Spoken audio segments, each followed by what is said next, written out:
Hello नमस्कार दोस्तों। उम्मीद है आप सभी लोग अच्छे होंगे।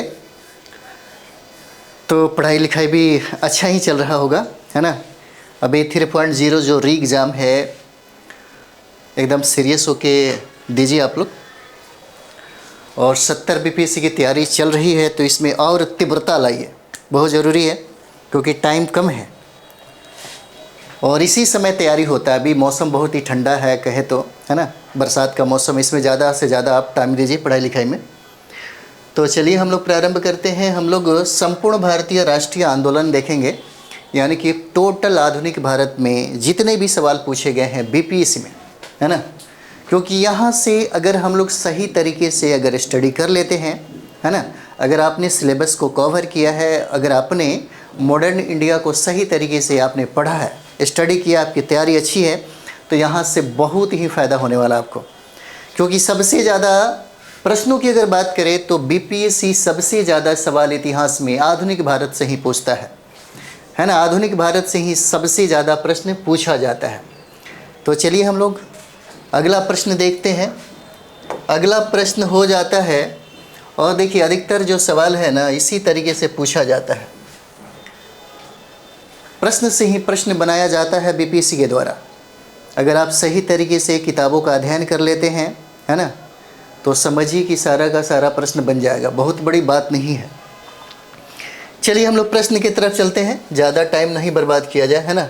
निम्नलिखित में से, है ना, निम्नलिखित में किस अंग्रेज अधिकारी ने, निम्नलिखित में किस अधिकारी ने, अंग्रेज अधिकारी ने पुर्तगालियों को श्वाली, है ना, श्वाली के स्थान पर हराया था। पूछा जा रहा है कि बताइए निम्नलिखित में से किस अंग्रेज अधिकारी ने, है ना, पुर्तगाली को श्वाली, श्वाली की जगह है जहाँ पर कहता है ना, कि इस स्थान पर किसने हराया था। ठीक है, बहुत इंपॉर्टेंट है, इस तरह से सवाल पूछे जाते हैं आपसे, बहुत ही वीवीआई हो जाता है। ठीक है, इसका आंसर बी हो जाएगा, थॉमस बेस्ट के द्वारा, है ना, श्वाली के स्थान पर पुर्तगालियों को हराया जाता है। ठीक है, यहाँ पे देखेंगे हम लोग तो इसका आंसर क्या हो जाता है, बी आंसर हो जाता है। थॉमस बेस्ट ने पुर्तगालियों को श्वाली के स्थान पर हराया था। अब यहाँ पे सोचने वाली बात है, थोड़ा सा देख लीजिए।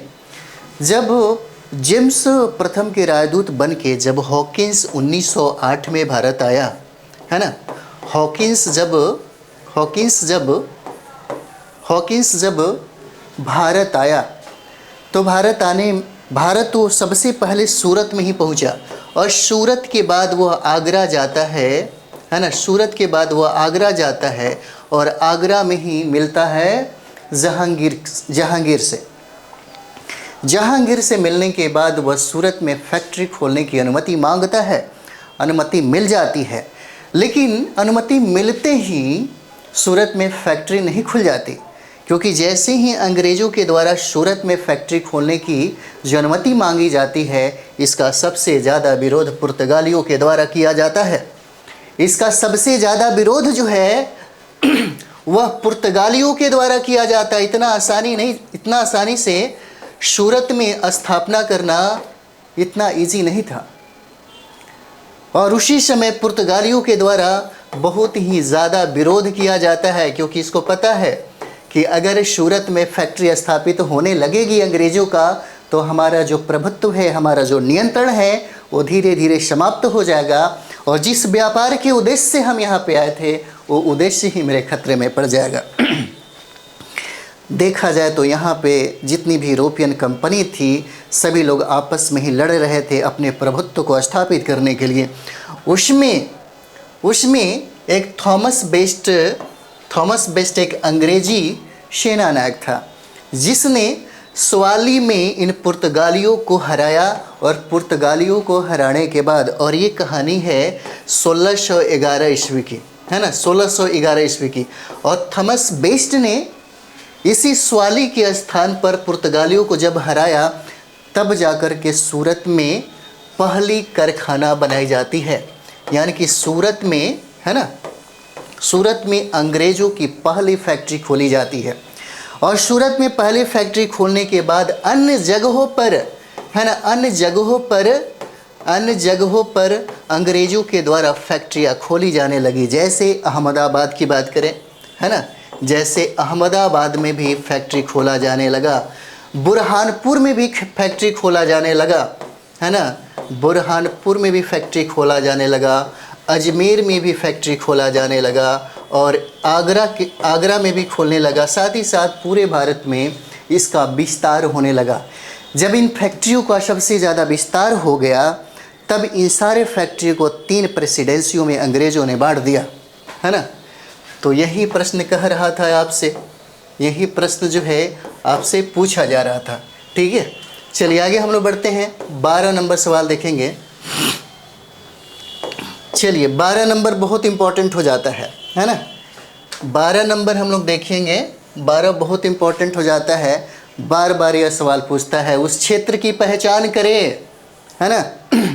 कहता है कि उस क्षेत्र की पहचान करें, उस क्षेत्र की पहचान करें जहाँ से यूरोपवासियों को सर्वोत्तम सोरा और अफीम प्राप्त होता था, है ना।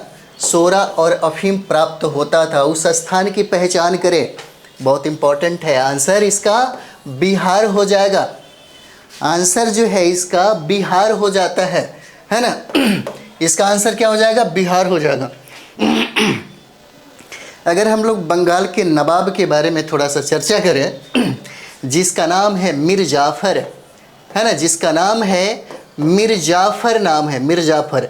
और मीर जाफ़र ने बंगाल, बिहार, उड़ीसा में व्यापार करने की अनुमति दी थी। और यही मीर जाफ़र ने बिहार में, है ना, इसी मीर जाफ़र ने बिहार में शोरा के व्यापार का अधिकार जो है अंग्रेज़ों को दे दिया, है ना। शोरा का जो व्यापार है ना, शोरा का जो व्यापार है ना, इसी शोरा का व्यापार का अधिकार अंग्रेज़ों को दे दिया, जिससे शोरा से क्या होता है? बारूद बनाई जाती है ना। ये लोग क्या करते थे? बारूद बनाने का निर्माण करते थे, है ना।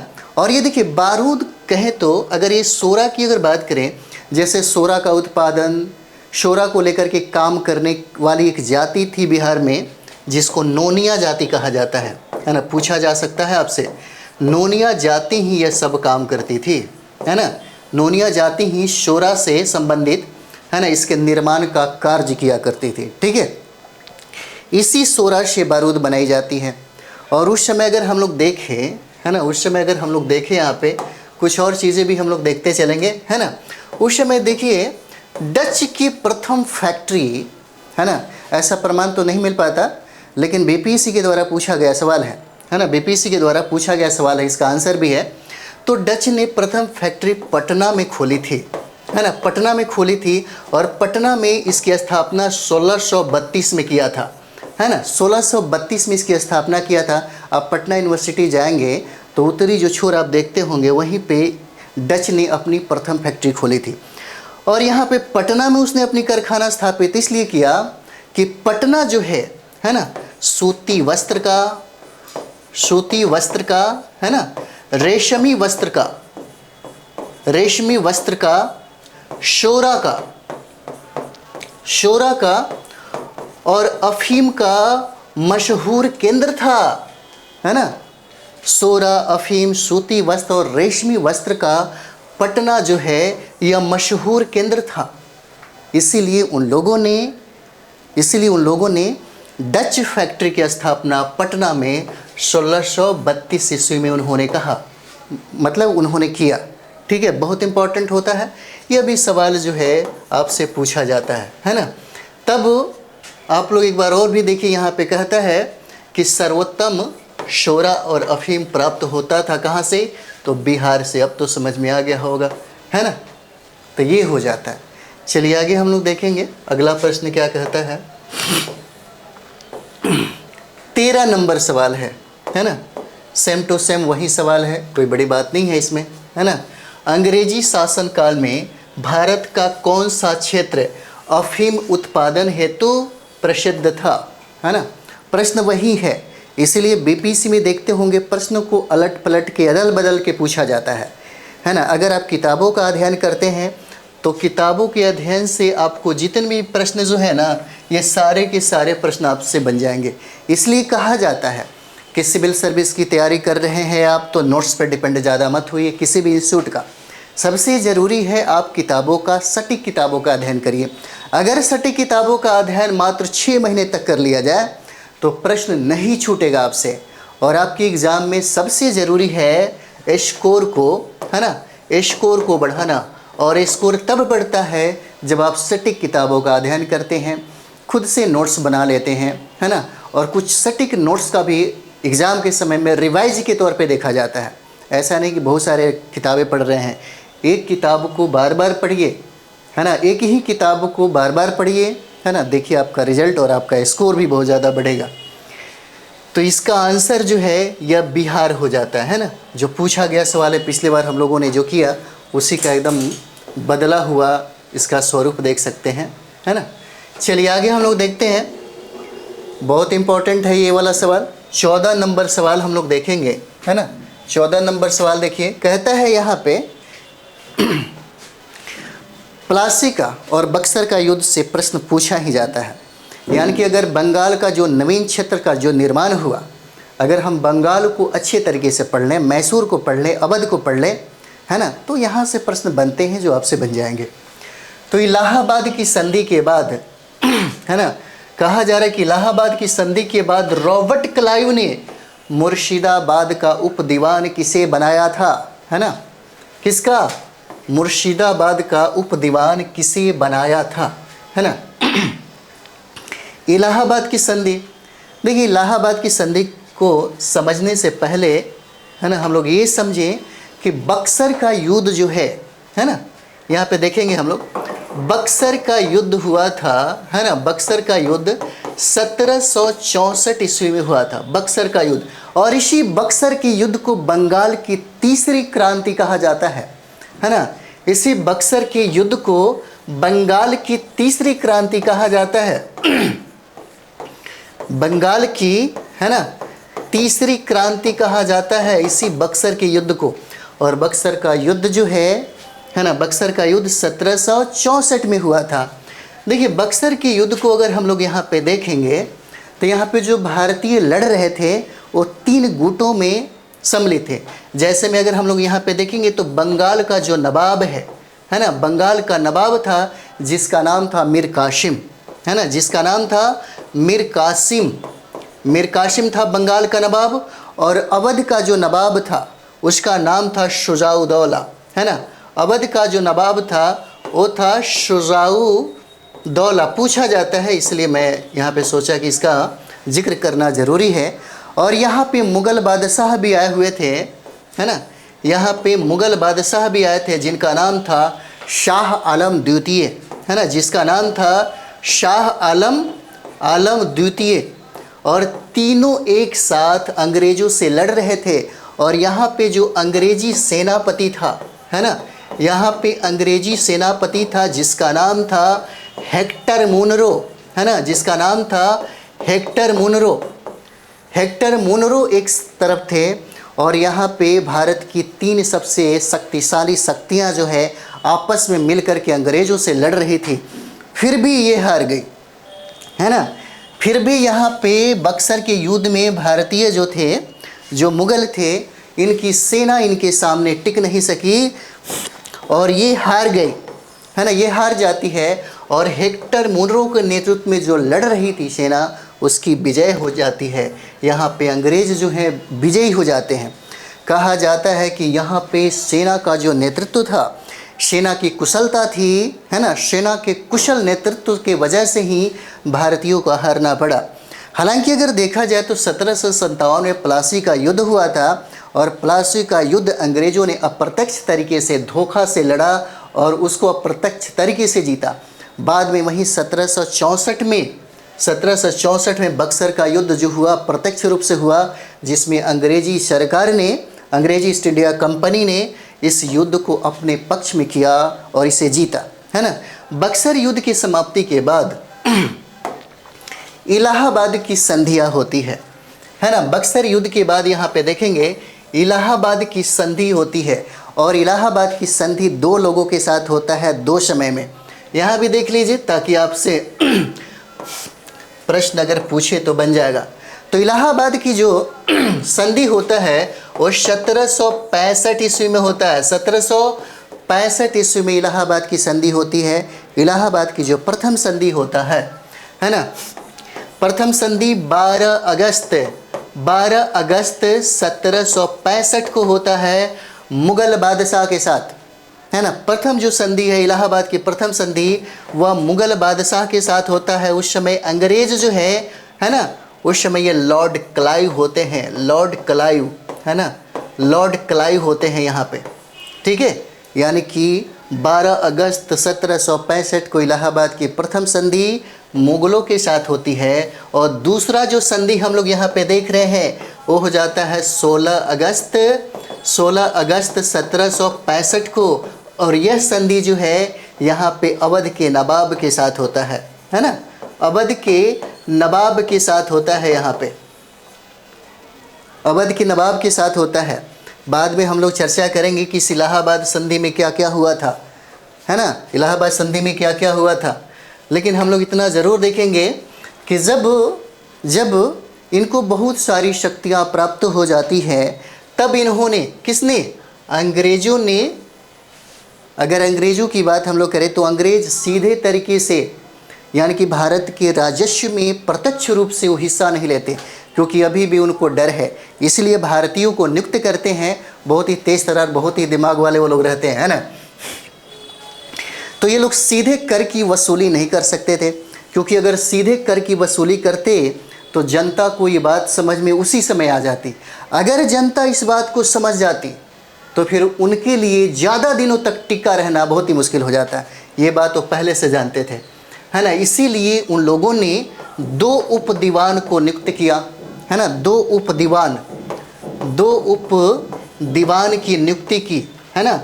एक का नाम है ना, एक का नाम है जो मुर्शिदाबाद का उप दीवान था, जिसका सवाल पूछा गया है ना, जो सवाल पूछा गया है। एक है ना, मुर्शिदाबाद का उप दीवान, जिसका नाम है ना, मोहम्मद रजा खां, जिसका नाम है मोहम्मद रजा खां नाम है ना। और दूसरा उप दीवान जो पूछा जाता है, बहुत बार पूछा गया सवाल है, दूसरा उप दीवान बिहार का है, जिसका नाम है राजा शिताब राय, है ना। यही है प्रश्न। बिहार का जो उप दीवान है उसका नाम है शिताब राय, है ना, उसका नाम है शिताब राय। यानी कि अगर बात करें तो दीवानी और निजामत का जो कार्य था वो भारतीयों के देख रेख में ही होता था, है ना, भारतीयों के देख रेख में ही होता था। इतनी हिम्मत भी अभी तक नहीं बना था कि अंग्रेज दीवानी का काम अपने हाथों में और प्रत्यक्ष रूप से ले सके, ठीक है। चलिए आगे हम लोग बढ़ते हैं अगले प्रश्न के तरफ में, है ना। चलिए यहाँ पे 15 नंबर हम लोग सवाल देखते हैं, है ना। 15 कहता है, 15 नंबर जो सवाल है ना, उसी से संबंधित है, बहुत बड़ी बात नहीं है। यहाँ पे देखते हैं, यहाँ पे 15 नंबर जो सवाल है कहता है कि सम्राट शाह आलम द्वितीय ने, है ना, सम्राट शाह आलम द्वितीय ने ईस्ट इंडिया कंपनी को बंगाल, बिहार तथा उड़ीसा की दीवानी प्रदान की, है ना। एक बार और देखिए, प्रश्न वही है, इलाहाबाद की संधि से सारे सवाल पूछे जा रहे हैं।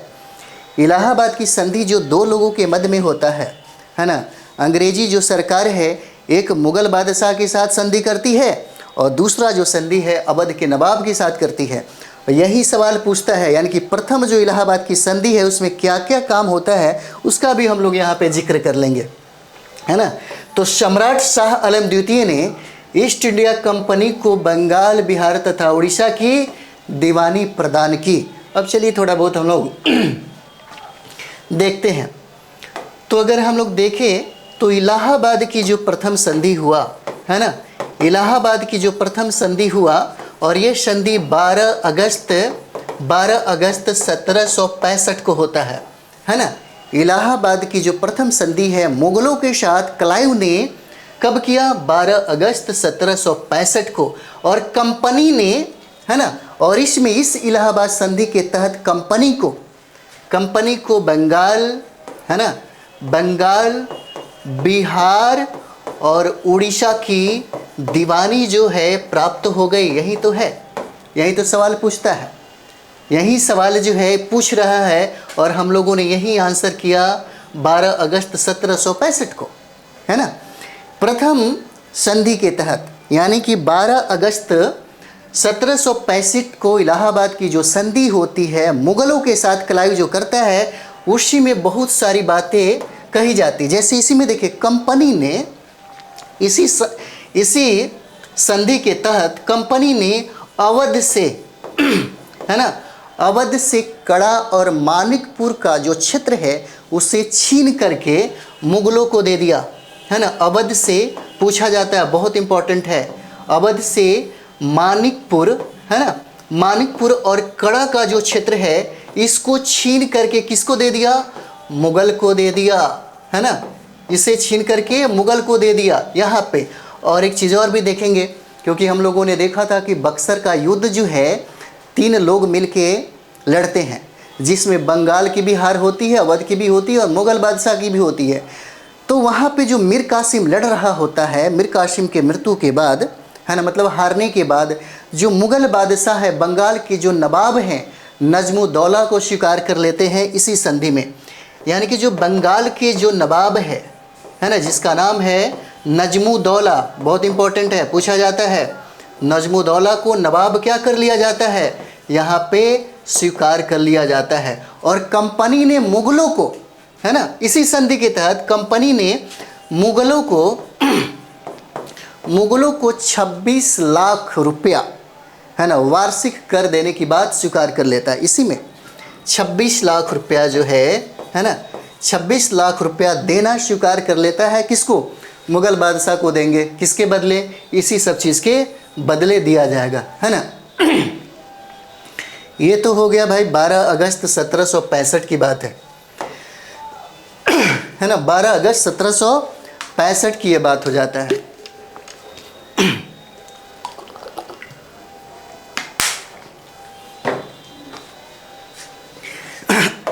चलिए आगे हम लोग देखेंगे।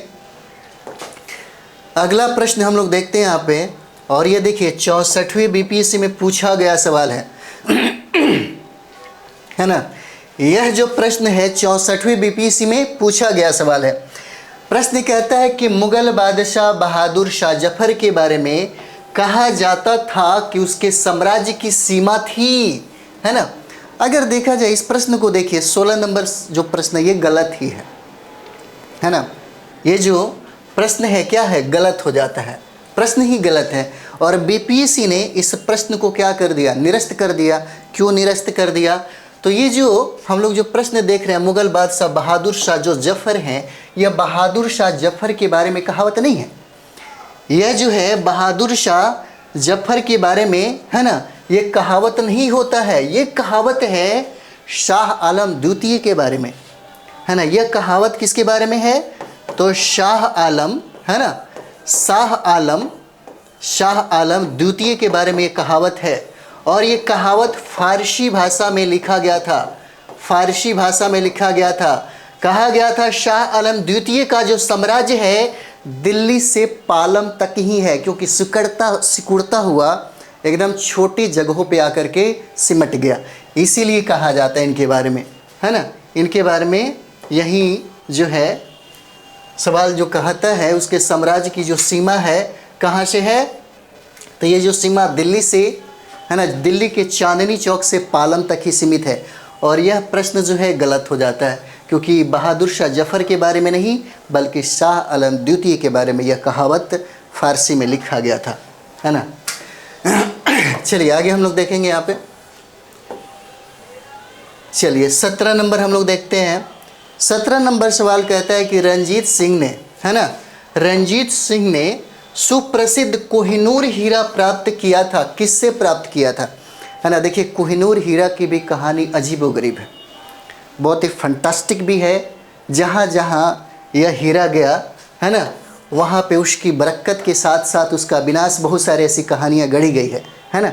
थोड़ा बहुत हम लोग ज़रूर चर्चा करेंगे कोहिनूर हीरा के बारे में।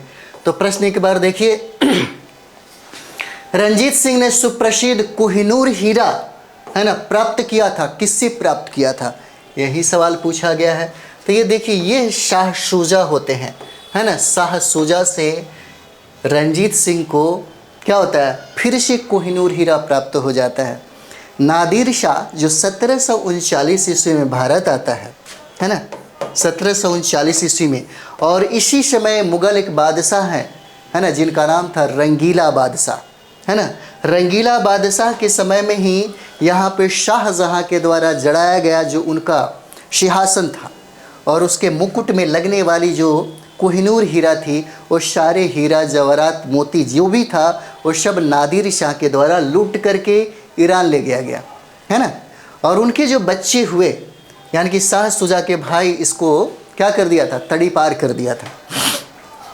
सत्ता से बेदखल हो गए थे, लेकिन सत्ता को काबिज करने के लिए यहाँ पर रंजीत सिंह से वो सहायता मांगने आते हैं, और सहायता के बदले में कहते हैं कि अगर आपने मेरा सहायता किया तो हम आपको आपका जो कोहिनूर हीरा है वो लौटा देंगे। यही तो सवाल कहता है ना, कोहिनूर हीरा लौटा देंगे। थोड़ा बहुत हम लोग जानते हैं इस कोहिनूर हीरा के बारे में।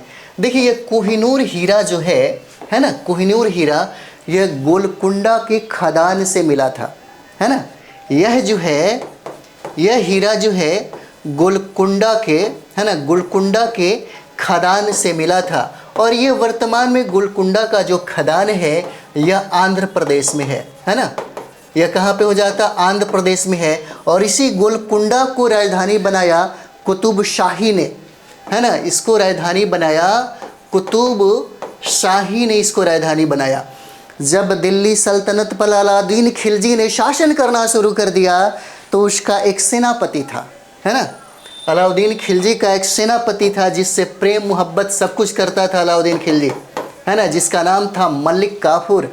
और मलिक काफूर के बारे में कहा जाता है कि बड़ी ही खूबसूरत वह एक हिजड़ा था, और ये भी कहा जाता है कि अलाउद्दीन खिलजी का उसके साथ, है ना, सांसर्गिक संबंध भी था, जिसका नाम था मलिक काफूर। और मलिक काफूर ने जो काम किया दक्षिण भारत में बहुत ऐसे राज्य थे जिसको उन्होंने प्रत्यक्ष और अप्रत्यक्ष तरीके से जीता।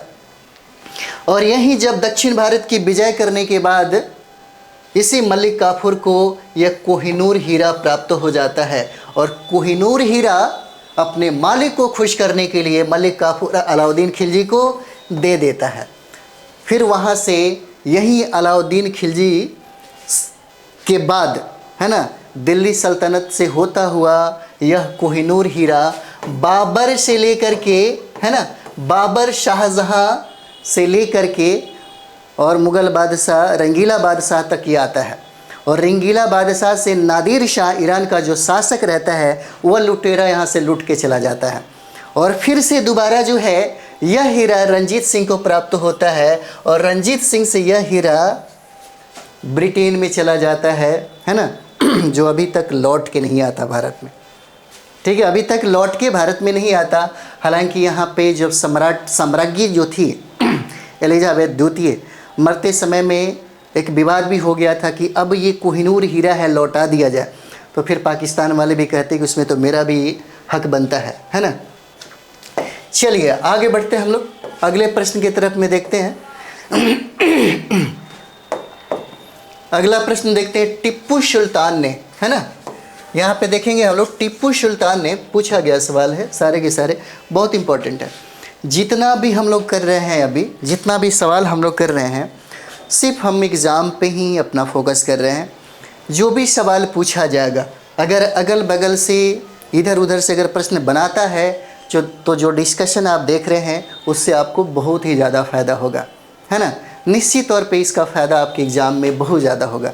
सही तरीके से एक बार करिए। अगर आपका स्टडी है, आपने अपनी किताबों को बार बार पढ़ा है, अध्ययन किया है, और आपके पास इतिहास का समझ है, क्योंकि देखिए बीपीएससी को निकालने के लिए बहुत सारे सब्जेक्ट को पढ़ा नहीं जाता, मात्र 5 सब्जेक्ट पे आपकी पकड़ बननी चाहिए, जहाँ से प्रश्न नाम मात्र का गलत होना चाहिए, है ना।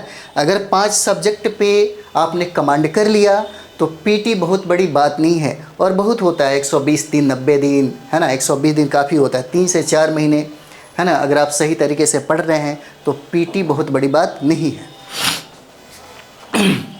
तो यहाँ पे हम लोग देखेंगे टीपू सुल्तान ने अपनी राजधानी बनाई थी। कहाँ बनाई थी टीपू सुल्तान ने अपनी राजधानी, है ना।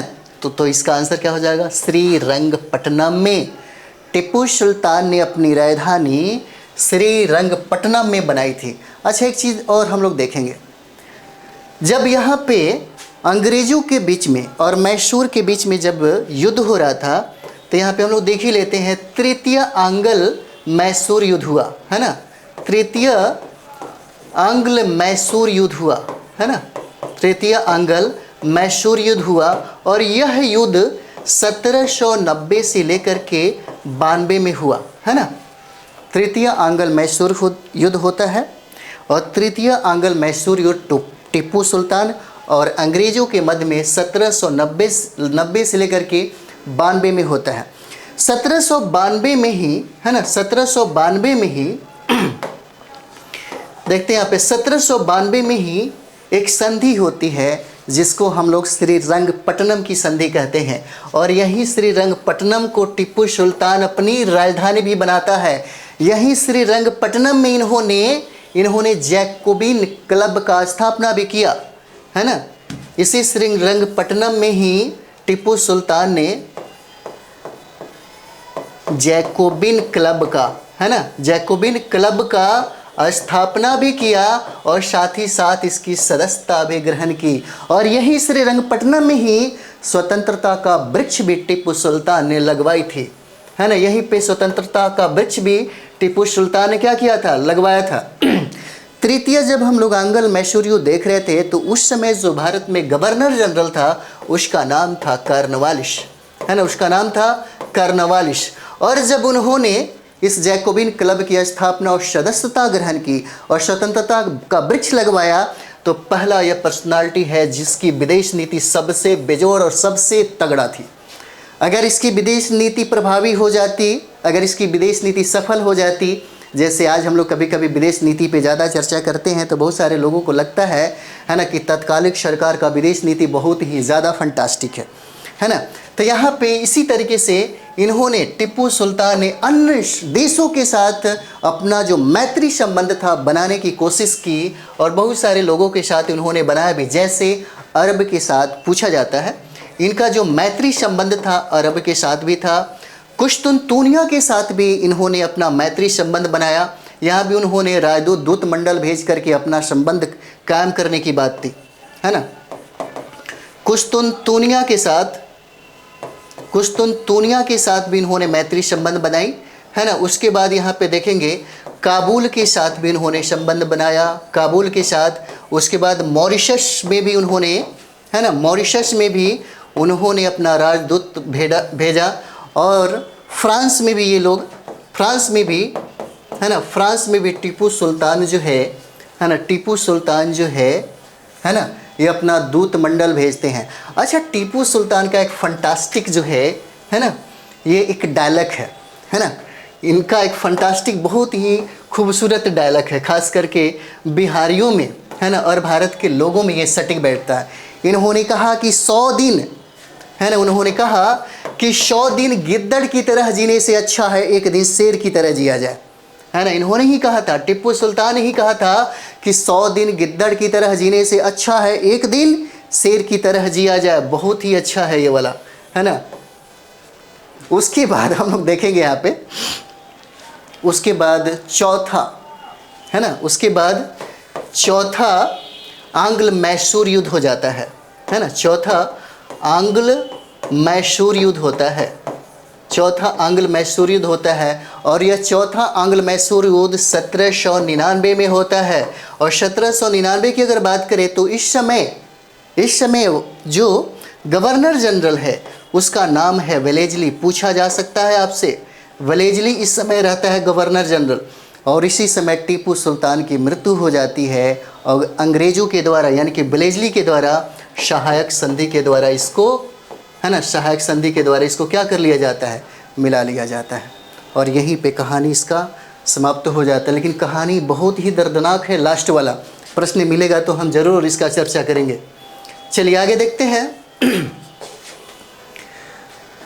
अगला प्रश्न हो जाएगा हमारा 19 नंबर सवाल। हम लोग देखते हैं यहाँ पे, है ना, 19 नंबर सवाल देखिए। कहता है कि अंग्रेज़ों ने, है ना, अंग्रेज़ों ने श्रीरंगपट्टनम की संधि किसके साथ की थी, है ना। 19 नंबर सवाल है, कहता है कि अंग्रेजों ने श्रीरंगपट्टनम की संधि किसके साथ की थी, है ना।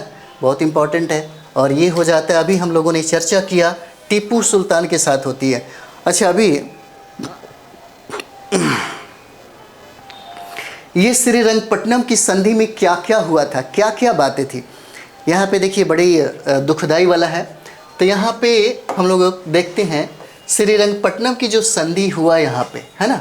सबसे पहले इसके अनुसार अगर देखेंगे तो कहा गया था, इसी के अनुसार, यानी कि श्रीरंगपट्टनम की संधि के अनुसार ही 1/, यानी कि आधा जो राज्य था, है ना, आधा राज्य टीपू सुल्तान को, है ना, अंग्रेज़ों को देना पड़ा। अपना जो आधा राज्य है अंग्रेज़ों को देना पड़ा, है ना, अंग्रेज़ों को देना पड़ा। टीपू सुल्तान ने अपना आधा राज्य, है ना, श्रीरंगपट्टनम की संधि के तहत आधा अपना राजपाट जो है अंग्रेज़ों को दे दिया, है ना। और युद्ध हार जाने के रूप में, यहाँ पे बहुत ही ज़्यादा तकलीफ़ वाली बात है, अगर आप देखिएगा तो बहुत ज़्यादा दर्दनाक यहाँ पे कहानी भी मिलता है। युद्ध हार जाने के रूप में, है ना, युद्ध हार जाने के रूप में टीपू सुल्तान से 3 करोड़ रुपया की मांग किया जाता है ना। 3 करोड़ रुपए की मांग किया जाता है, क्योंकि 3 करोड़ रुपया इतना जल्दी वो दे नहीं सकते थे टीपू सुल्तान। तब अंग्रेज़ों ने कहा कि जब तक आप 3 करोड़ रुपया दे नहीं देते तब तक आप अपने 2 पुत्रों को बंधक के रूप में हमारे यहाँ ही छोड़ना पड़ेगा। तब टीपू सुल्तान ने अपने 2 पुत्रों को, है ना, 2 पुत्रों को अंग्रेज़ों के यहाँ बंधक के रूप में छोड़ दिया, है ना। तो ये हो जाता है श्रीरंगपट्टनम की संधि में, और ये होता है टीपू सुल्तान और अंग्रेज़ों के बीच में होता है। चलिए यहाँ पे देखते हैं हम लोग, 64वीं बीपीएससी में पूछा गया सवाल है ना। ये जो सवाल है 64वीं बीपीएससी में पूछा गया सवाल है, बहुत इंपॉर्टेंट है। चलिए यहाँ पे हम लोग देखते हैं, ठगों का उन्मूलन किसके नेतृत्व में हुआ, है ना। ठगों का उन्मूलन किसके नेतृत्व में हुआ, ठगों का उन्मूलन किसके नेतृत्व में हुआ। इसका आंसर हो जाएगा कैप्टन एस्लीमैन के नेतृत्व में हुआ, है ना। कैप्टन एस्लीमैन के नेतृत्व में होता है। देखिए, ठगी करने वाले के बारे में थोड़ा सा हम लोग जाने, है ना। जैसे हम लोग देखते हैं ठगी करने वाले जो हैं, है ना, ठगी करने वालों के बारे में अगर हम लोग देखें, है ना, तो यहाँ पे देखिएगा, यह ठगी करने वाले हिंदू भी थे और मुसलमान भी थे। ठगी काम करने का जो वर्क उस समय हो रहा था, है ना, वो हिंदू समाज से भी बिलोंग करते थे और मुसलमान समाज से भी बिलोंग करते थे। और ये ठगी करने वाले जो लोग थे, है ना, ठगी करने वाले लोग, देखिए जितना भी गलत और जितना भी अंधविश्वासी जो काम हो रहा था वो सब धर्म के आड़ में ही हो रहा था। ये ठगी करने वालों को डर नहीं था, उनको लगता था कि ईश्वर ने हमें इसीलिए बनाया है। और ये लोग पूजा पाठ देखिए किसका करते थे, काली की पूजा करते थे। ये लोग काली की, दुर्गा की पूजा करते थे, भवानी की पूजा करते थे, है ना। और ठगी करने वाला जब शिकार करता था तो शिकारी की गला काट करके इसी काली माता, दुर्गा माता के चरणों में ये लोग चढ़ाते थे। इनको लगता था कि हम बहुत बढ़िया काम किए। परंपराओं में जीने वाले अंधविश्वासी जो लोग हैं, देखिए इसी अंधविश्वासी के वजह से देखिए हम धर्म के खिलाफ नहीं है भाई, है ना। जैसे आप देखते होंगे बहुत सारे जो लोग हैं जो SC ST OBC खास करके जो हैं, है ना, अगर बचपन में वो पढ़े लिखे होते, अगर बचपन में अगर वो किताब ढोए होते, है ना, तो उनको अभी जवानी में कांवर ढोने की ज़रूरत नहीं पड़ती। बुरा नहीं मानिएगा, है ना। क्योंकि आप देखते होंगे जितना भी शोषित है, पीड़ित है, दलित है ना, मजबूर है, हाशिए पे खड़ा है, उनको सबसे ज़्यादा भरोसा भाग और भगवान पे ही होता है ना। अगर आप मजबूत है, जैसे देखिएगा, अगर आप पढ़ाई लिखाई में बड़े कमज़ोर हैं तो बार बार विनती करिएगा, बार बार आराधना और प्रार्थना करिएगा, हे भगवान मुझे पास करा दिए। लेकिन अगर आपने कड़ी मेहनत किया है तो कड़ी मेहनत करने वाले के अंदर ही कॉन्फिडेंस एक अलग होता है और वहीं फाइट करते हैं, वहीं पास करते हैं। भाग भगवान हमेशा गलत होता है ना। पढ़ने वाले विद्यार्थियों के लिए ये भाग और भगवान पे भरोसा नहीं करना चाहिए। जब आप पढ़ लिख रहे हैं तो फिर आप अगर भाग भगवान पे भरोसा करें, है ना, पढ़े लिखे होकर के तो फिर पढ़े लिखे होने का कोई फ़ायदा नहीं है। तो यही सब चीज़ें था। ठगी करने वाले जो लोग थे, है ना, ये काली, दुर्गा, भवानी की पूजा करते थे। और एक चीज़ और भी देख लिया जाए, उस समय भारत में लॉर्ड विलियम बेंटिक का शासन था, है ना, लॉर्ड विलियम बेंटिक का। और आपको पता है कि यह अंग्रेजी जो सरकार थी भारत में आधुनिकता की अलख जगाई थी। इसी ने अलख जो था, जैसे आधुनिकता क्या चीज़ होता, आधुनिक विचारों से होना चाहिए, है ना। आधुनिकता में क्या थी, समानता थी, स्वतंत्रता थी, बंधुत्व था, बहुत सारी बातें थी, वैज्ञानिक दृष्टिकोण था, तार्किक था, लॉजिक था, है ना, ये सारा चीज़ था यहाँ पे। तब लॉर्ड विलियम बेंटिक ने, है ना, तब लॉर्ड विलियम बेंटिक ने, आगे हम लोग देखेंगे, तब लॉर्ड, है ना, विलियम बेंटिक ने क्या किया, लॉर्ड विलियम बेंटिक ने, है ना, कर्नल एस्लीमैन की नियुक्ति की। यही कैप्टन एस्लीमैन की नियुक्ति करते हैं। और ये कैप्टन एस्लीमैन की जब नियुक्ति होती है तो ठगों के उन्मूलन के लिए उन्होंने लगभग 1600 से कहीं ज़्यादा ठगों को ये गिरफ्तार करते हैं। अनेक को फांसी दिया जाता है और अनेक ठगों को यहाँ पे आजीवन निर्वासित भी कर दिया जाता है ना, ये आजीवन निर्वासित कर देते हैं कैप्टन एस्लीमैन। और इस तरीके से अगर देखा जाए तो 1837 तक ये ठगों का उन्मूलन जो है पूर्ण रूप से हो जाता है। अब जब हम लोगों ने लॉर्ड विलियम बेंटिक की बात की तो मुझे याद आ रहा है, हम जब बीपीसी का इंटरव्यू देने गए थे तो हमसे यही सवाल पूछा गया था लॉर्ड विलियम बेंटिक के बारे में ही, है ना, लॉर्ड विलियम बेंटिक के बारे में भी पूछा गया था, है ना। इनके बारे में पूछा गया था कि क्या आपको क्या लगता है ना, आपको क्या लगता है कि लॉर्ड विलियम बेंटिक एक सामाजिक सुधारक था? ये कितना फंटास्टिक प्रश्न है ना। और हमने इसका जवाब भी दिया था, ठीक है। तो ये लॉर्ड विलियम बेंटिक का कुछ काम कर देख लेते हैं। जैसे ये भारत में सती प्रथा का उन्मूलन करते हैं, है ना, ये सती प्रथा का अंत करते हैं 1829 में। और इसके लिए एक नवीन एक एक्ट भी लाते हैं जिसके अनुसार ये सती प्रथा जो है यह समाप्त हो जाती है। उसके बाद ये कन्या भ्रूण हत्या पर रोक लगाते हैं, है ना, कन्या भ्रूण हत्या पर ये रोक लगाते हैं। उसके बाद जो मानव बलि उसमें दिया जाता था, सोचिए हमारा समाज जो है कितना अंधविश्वासी में जी रहा था। बुद्ध के समय में कहा जाता है, अगर आप इतिहास सही तरीके से पढ़ेंगे तो आपको पता चलेगा कि बुद्ध के समय में एक ऐसी क्रांति भारत में जगी थी जो पूरी दुनिया को हम लोग शिक्षा की पाठ पढ़ाते थे। उस समय हमारा जो देश था विश्व गुरु था। उस समय हम अपनी पूरी, यानी कि भारत की पहचान ही एक अलग थी। और इसी पहचान की बदौलत आप देखते होंगे, यही पहचान थी जो बुद्ध ने बना के रखी थी। पूरी दुनिया के संस्कृति और सभ्यता को जो चीन वाला है वो गाली तो देता है, लेकिन उसकी औकात तक नहीं होती है कि भारत की सभ्यता और संस्कृति के बारे में कुछ कहे। क्यों नहीं कहता? यही बुद्ध की वजह से ही। आपके धरती को पवित्र धरती मानता है, इसलिए मानता है इस बुद्ध की धरती से। और बुद्ध की धरती ने क्या किया, कभी जब इसका हम लोग बुद्ध को पढ़ेंगे, जैन अगर पढ़ेंगे तो उसमें ज़रूर हम इसको बताएंगे, है ना। तब यहाँ पे देखते हैं, जब यहाँ पे आडंबर, पाखंड, है ना, और बहुत सारा अंधविश्वास जब भारत में फैलने लगा, तब यहाँ पे लोगों ने मानव की बलि देना शुरू कर दिया ताकि हमारी देवी देवता क्या होगी, खुश हो जाएगी। और इसी मानव बलि पर रोक लगा दिया लॉर्ड विलियम बेंटिक ने। मानव बलि पर ठगी करने वाले जो लोग थे वो मानवों का बलि चढ़ाते थे देवी देवताओं के चरणों में, और उनको ऐसा लगता था कि देवी देवता जो है खुश हो जाएंगे। एक कहानी आपको बताते हैं, ख़त्म करेंगे, परेशान मत होइए। एक बकरी का बच्चा कहीं चारागाह में चर रहा था।